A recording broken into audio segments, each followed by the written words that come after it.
All right, lots to talk about tonight regarding some new developments just over the last few hours, and this is big. It started when the feds today shut down Megaupload, the file sharing service that apparently has more than 150 million registered users and 50 million daily visitors. Now it's accused of taking away $500 million from copyright holders. So the founders and employees of Megaupload have been charged by a U.S. grand jury with copyright infringement, and at least 7 of them have already been arrested. Agents have also served at least 20 search warrants across the globe. Now, in response, the largest attack ever by the hacktivist group Anonymous. They attacked and successfully shut down the sites for the U.S. Department of Justice, the U.S. Copyright Office, Universal Music Group, the Recording Industry Association of America, and the Motion Picture Association of America. Now, you may have heard of some of these Anonymous-related hacks in the past to take down other government websites, but never have they gone after so many at once. So right now I've got Barrett Brown, founder of Project PM, also a man who's worked with Anonymous on various operations. He's in Dallas, Texas right now. Barrett, I just want to confirm first that this is indeed the largest ever attack. Is that right?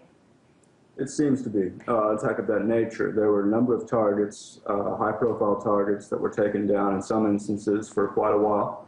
There were a number of lesser assaults on whitehouse.gov, defense.org, defense.gov, and a certain French music industry association as well that was taken down. I think it's still down, actually, as of this time. All right, so I know that it was the U.S. Department of Justice that actually announced this retaliation, I guess, against Megaupload, and then you guys went after U.S. Justice Department. Talk to me about why you picked some of the other websites. I think I have a hunch that it might have to do with SOPA and PIPA, and then also what can we expect next? I've been keeping my eyes here on whitehouse.gov, but what's on the horizon here? Well, these DDoS attacks are all being perpetrated under the banner of Megaupload, and so from that you can sort of see the extent to which this was prompted. These reactions were prompted by Megaupload going down. And about 7 minutes, within 70 minutes of Megaupload's raid and new status having been announced, Anonymous put out a press release and had already taken down justice.gov and then a few others. So obviously it couldn't have come at a worse time in terms of the government's standpoint. They could not have chosen a worse time to take down Megaupload, coming as this is the day after all of these websites blacked out in protest of SOPA.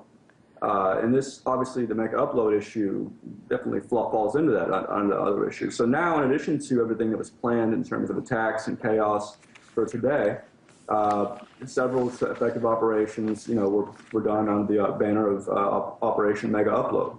Now, in the meantime, over at my group, Project PM, which includes some Anons and some others, we launched, likewise, as Russia Today reported earlier today, and as Washington Post is about to report, another operation called Operation Donkey Punch.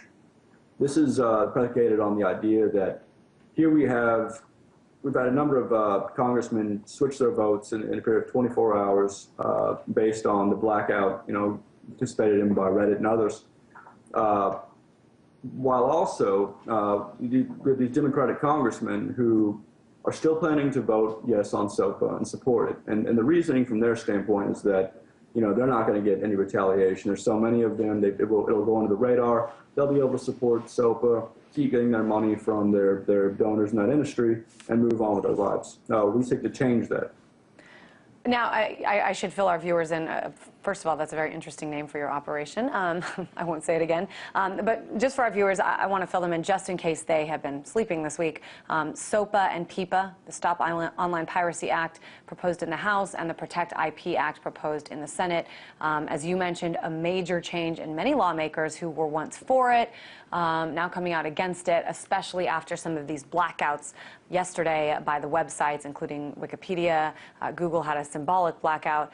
But apparently, Barrett, the government didn't need SOPA and PIPA to make these arrests today. So I'm wondering what you think. I mean, where does this battle go from here?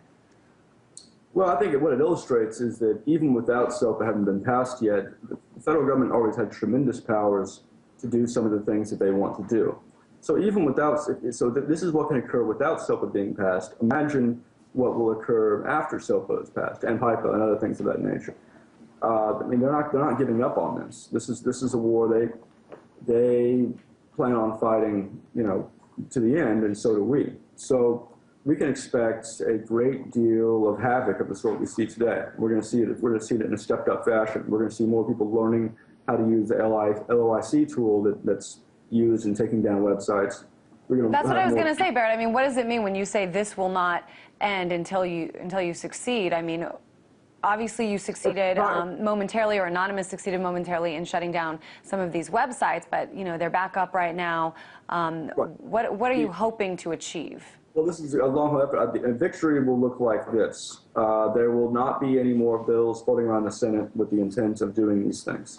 There will be, in fact, new bills put in by the few sort of technocratic members of the Congress that will specifically seek to stop these sorts of things. And it's not going to end for a while, this process, by which, I mean, it's going to be impossible for us within just a few weeks or a few days to prevent any more of these bills to go forward and to prevent things like Megaupload from being raided. But we can get to that point, and it's a number of steps.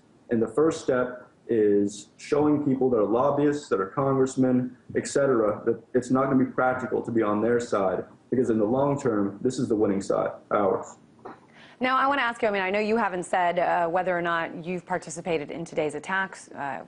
Give you the opportunity to say that if you want, but even showing your face on here, Barrett, I mean, what happened today is certainly illegal. Why are you willing to show your face? Why are you willing to come out and talk about this and affiliate yourself with what's going on here?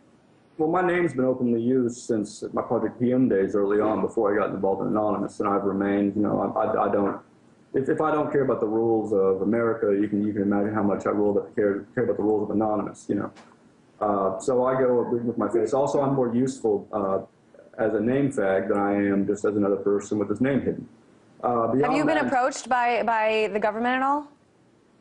I have approached some of them. Oh, interesting. And they have never come to talk to me. There was a Pentagon investigation that you guys reported on that was in reference to something I had kicked off against them, and they never came and talked to me. No one talks to me. I'm a very lonely person.